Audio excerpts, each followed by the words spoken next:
मैंने कल ही कहा था, आप जब हमसे सवाल पूछे थे तो मैंने कहा था कि आज धर्म के लेकर देश का माहौल सही नहीं है, अतः प्रशासन को विधि व्यवस्था को दुरुस्त करने की आवश्यकता है। मैं पुनः कहूँगा सरकार को आने वाले दिनों में कई ऐसे त्यौहार है जो विभिन्न समुदायों के हैं, तो मेरा सरकार को यही संदेश होगा आपके माध्यम से कि पुलिस प्रशासन की निगरानी को दुरुस्त की जाए, चौकन्नी की जाए, और जो लोग इस प्रकार की गतिविधियों में नकारात्मक तो देश के साथ किसी प्रकार का कृत्य कर रहे हैं उन पर कार्रवाई हो। अगर आप कार्रवाई सुनिश्चित नहीं करेंगे तो फिर आने प्रत्येक भारत की भूमि त्योहारों का देश है, प्रत्येक 6 महीने में नहीं प्रत्येक महीने में यह त्यौहार होता है। तो इसलिए अगर आज मामलों को संज्ञान में लेकर सरकार अगर अपने आप को चौकन्नी नहीं रखती है तो आने वाला दिन बहुत खामियाजा भुगतना पड़ेगा। हजारीबाग की घटना को जिन्होंने भी अंजाम दिया है उन पर कार्रवाई हो, सरकार से ये मांग करता हूँ। विपक्ष का कहना है कि झारखंड को कश्मीर बनाया जा रहा है, क्या आपको ऐसा लगता है? देखिए, अभी इस बारे में कुछ कह पाना ठीक ठाक नहीं होगा, क्योंकि आपके माध्यम से ही हम घटना को सुने हैं, तो निसंदेह मैं फिर भी आपके माध्यम से ही कहूँगा इस पर सरकार को पेश नजर रखनी चाहिए। JSSC CGL मामले में 8 लोग को पुलिस ने गिरफ्तार किया है। CID ने कहा है कि प्रथम मतलब अब तक ये साक्ष्य नहीं मिले कि पेपर लीक हुआ था। आप चूँकि आवाज़ उठाते रहे, आप कैसे देखते हैं?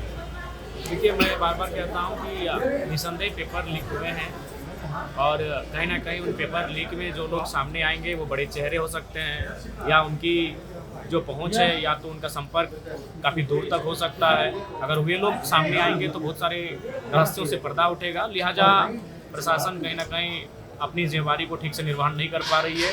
जब जांच कर ही रही तो ठीक ठाक उन्हें जांच करने की आवश्यकता है। तबीयत कैसी है आपकी? तबीयत थोड़ा सा ठीक ठाक नहीं है। रात को अचानक मतलब हम लोग अपनी भाषा में मुरकना या कड़कना बोलते हैं, वही हुआ है। रिम्स का कैसा लगा? रिम्स खेलेंगे। रिम्स में व्यवस्था कैसा है? इरफान जी को क्या बोलेंगे? देखिए, इरफान जी को यही बोलेंगे कि वो अपना इलाज रिम्स में ही कराएं और अपना थोड़ा सा मानसिक संतुलन का इलाज कांके में कराएं। आपको कैसा फील हुआ इलाज करा? देखिए, जब हम गए तो जाहिर सी बात है, देखिए हम एक माननीय है तो निसंदेह हमें शिकायत नहीं है, और ये सच्चाई भी है, क्योंकि हमारे जाने की सूचना पूर्व में ही हो चुकी थी।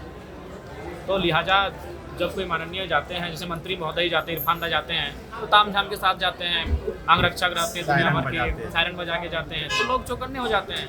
अगर सही में व्यवस्थाओं को जानना है, देखिए रिम्स की हम आलोचना कर सकते हैं, रिम्स के खिलाफ नहीं जा सकते, क्योंकि हमको मालूम है रिम्स हमारे राज्य के करोड़ों लोगों की उम्मीदें हैं, जहाँ से वो अपने परिवार के उचित इलाज की आस देखते हैं। मैं उनकी आलोचना करूँगा।